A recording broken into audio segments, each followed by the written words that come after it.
Question for the Prime Minister.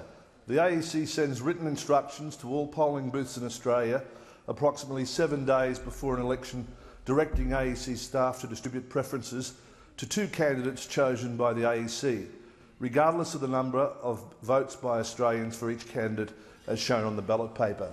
Shouldn't the AEC be impartial? Will the government stop this biased practice? Why have an election if the AEC can decide weeks before an election is held who preferences will be distributed to? Is this really a democracy? I call the Honourable Prime Minister. Well, may I say, Madam Speaker, certainly one of the...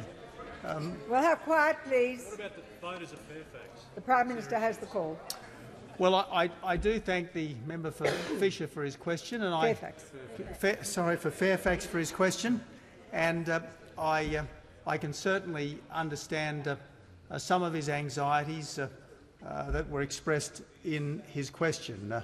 Obviously, all of us have been dismayed by the fact that some 1,000 ballot papers appear to have been lost for the West Australian Senate election. All of us are dismayed and dumbfounded as to how this could possibly have occurred. But, Madam Speaker, there is, as we know, a case before the High Court, sitting as the Court of Disputed Returns, dealing with, amongst other things, the way the AEC conducted the Senate count and the Senate ballot in Western Australia.